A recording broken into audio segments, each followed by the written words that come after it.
कौन बता फरमा है क्या पवन जी है कौन? पवन जी मेरा मोदी बना है। और ये भैया है कौन?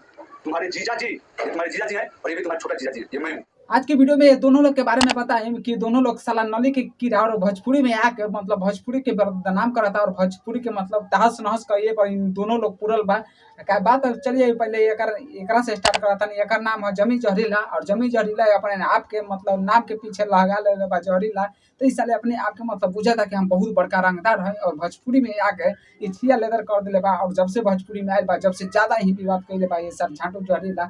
ये अपने आप के मतलब बहुत बड़का रंगदार समझाता है और सबसे बड़का एक्टर समझाता है और अपने आप के मतलब फोटो वाला डायरी निकाल कर बतावा था कि हमारे चाचा लगे नहीं हमारे मौसा ये हमारे दादा लगे हैं। ये वाला वीडियो को देखिए। बोला था ना कि तुम हो कौन? तो जब तुम गोली खेल रहा होगा ना, जब तुम दूध पी रहा होगा ना, तो तुम्हारे बाप लोगों के साथ बैठकर चाय पीते थे और खाना। तुम्हारे जीजा जी, ये तुम्हारे जीजा जी है और ये भी तुम्हारा छोटा जीजा जी, ये मैं। चलिए वीडियो देखने के बाद आप लोग तो जान गए कि हाँ ये अपना अपना बाप के बतावा था, मौसा के बतावा था, दादा के बतावा था। ये अपने आप के मतलब बहुत बड़का रंगदार समझा था कि और विशाल सिंह के खोजा था जहाँ की बेटी जहाँ हमारा मतलब बहुत घिना के रख दिले बा भोजपुरी में। और ऐसे ऐसे सच कहें तो भाई साहब ऐसे ऐसे लोगों पे सुपर स्टार को कार्रवाई करना चाहिए और ऐसे ऐसे जेलों को मतलब भीतर कर देना चाहिए ऐसे ऐसे लोगों के। जब तक ऐसे ऐसे लोग भोजपुरी में हमारे यूट्यूबर बन के रहेंगे जब तक भोजपुरी के कुछ आगे ना हो और भोजपुरी के बदनामी हो ऐसे ऐसे लोगों के। अब तो बात करते हैं इस छोटे वाले बंदे को। अभी एक ठीक से नेता भी पूछे ना और जब से कहा था कि ले क्या कुछ बोले बा खुद सुन लीजिए। क्या कौन बता फरमा है क्या पवन जी है कौन? पवन जी मेरा मोदी बना है। चलिए अपने आप को कहा था कि पवन सिंह कौन बा हम सबसे बड़का मतलब हमारा ऑफिस पर मिले खातिर बोला बता केकरा पवन सिंह के तारे एकरा लेखा के हम बता दी कि तोरा लेखा के ऑफिस पर उ त मुंह दिया तो 20-50 100 को 70-80 को तो मतलब ऑफिस तैयार कर दिया खाली मुंह दिया था। लेकिन तू का बोला बता पवन सिंह को अपना ऑफिस पर तोरा लेखा के कुछ औकात नहीं खे। तो पवन सिंह के कहता कि कहाँ पवन मतलब अभेद तरीका से बोला था ये छोटा सा बंद। क्या कौन बता फरमा है क्या पवन जी है कौन? पवन जी मेरा मोदी बना है।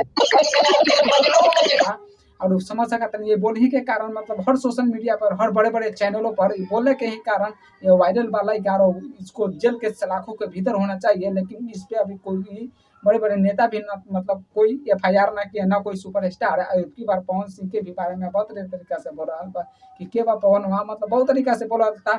लेकिन ये बोल ही के कारण मतलब ये वायरल वाला ही कारण बार बार बोल के चस्का लगल बा। एक मतलब बढ़िया से भी ठोकाई नहीं के होगा अगर बढ़िया से कोनो रेल दी तो रेला जाइए। लेकिन अभी बच्चा के पढ़े की उम्र बा लेकिन पढ़े की उम्र में ही सोशल मीडिया पे आकर लोगों का भद्र तरीका से बात करा था क्या कहीं भाई। लेकिन ऐसा ऐसा लोगों के मतलब जब तक भोजपुरी में के बारे में बोले तो भोजपुरी के बदनाम हो और भोजपुरी के कुछ भी अच्छा ना हो सकेला। तो वो लोग समझ सकता नहीं कि हम क्या कहना चाहता नहीं। ऐसे ऐसे लोगों पर कार्रवाई करना चाहिए बड़े बड़े सुपर स्टार को और ऐसे लोगों के जेल के सलाखों में डालना चाहिए तभी लोग ऐसे लोग सुधरेंगे। और नहीं तो हमारे भोजपुरी के बदनामी तो होके करे और साथ साथ मतलब सुपर स्टार के तहस नहस कैले बा ऐसे ऐसे यूट्यूबर। कोई कहता कि हम फला के यूट्यूबर है तो कोई कहता कि चिन्ना के यूट्यूबर है। मतलब एक दूसरे के यूट्यूबर बन के मतलब भोजपुरी के सब सुपर स्टार के नीचे गिरा के रख दिले बा। कोनो भी अच्छा नहीं के बोलो कोनो भी मान ला कि ओकर फैन पा तो ओकरा के नीचे गिरा ओकर फैन पा तो ओकरा के नीचे। हम बता दी कि अरे सर कोनो के तू सब फैन रह लेकिन कोनो के अच्छा काम करता अच्छा का और बुराई काम करता था बुरा का। लेकिन कोनो के ऐसा ना कहा कि मतलब अगला आदमी के दिक्कत होके और भोजपुरी के बदनाम होके। लेकिन ऐसा के कुछ करना कहा मेरा वो लोग कहा कमेंट सेक्शन में जरूर बताएं। आज के लिए इतना ही। वीडियो देखने के लिए आप सभी को दिल से धन्यवाद।